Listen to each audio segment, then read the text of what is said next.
নমস্কার। আপনারা স্ক্রিনে যে গাছটি দেখছেন এটির নাম হচ্ছে থানকুনি গাছ বা থানকুনি পাতা। তো আপনারা ভালো করে গাছটিকে চেনে নেবেন, ভালো করে দেখে নিন। আপনারা গাছটি সাধারণত মাঠে ঘাটে বা যেখানে একটু জলাশয়ের আশেপাশে এগুলো জায়গাতেই সবচেয়ে বেশি হয়।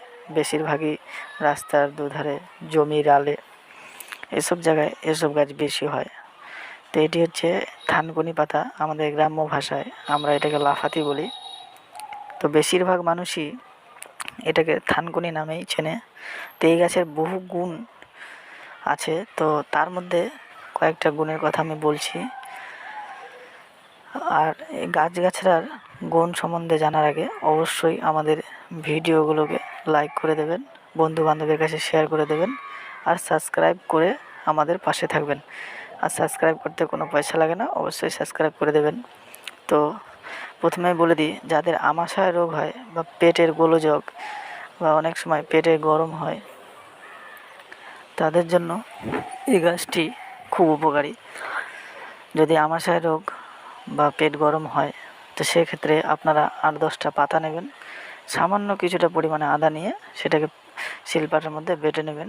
বেটে সেই রসটাকে 2 চামচ করে 2 ঘন্টা পর পর খাবেন।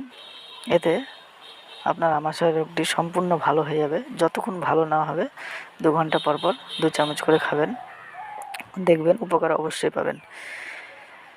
তো এছাড়াও যাদের মুখে ব্রণ হয় বা অনেক সময় কেটে কুটে যায়, সেসব জায়গায় যদি আপনারা এই থানকুনির পাতা বেটে লাগাতে পারেন, মুখের ব্রণ তো অবশ্যই ভালো হবে, কাটা জায়গা খুব তাড়াতাড়ি ভরে যাবে। তো অবশ্যই আপনারা গাছগাছড়াগুলোকে ব্যবহার করবেন। আমি যে গাছগাছড়াগুলোর ভিডিও দিই সবগুলো জেনুইন ভিডিও, তো অবশ্যই ব্যবহার করবেন। ব্যবহার করে উপকার হবে তারপরে কমেন্ট করবেন। আর তাছাড়া আপনাদের যদি কোনো গাছগাছড়ার গুণ সম্বন্ধে বা কোনো রোগ ব্যাধির ক্ষেত্রে গাছগাছড়া দিয়ে কীভাবে সারাবেন কিছু জানার থাকে, তো অবশ্যই আমাদেরকে কমেন্ট করে জানাবেন।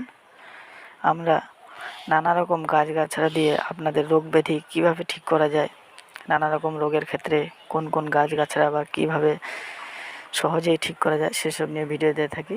তো অবশ্যই আমাদের পাশে থাকবেন।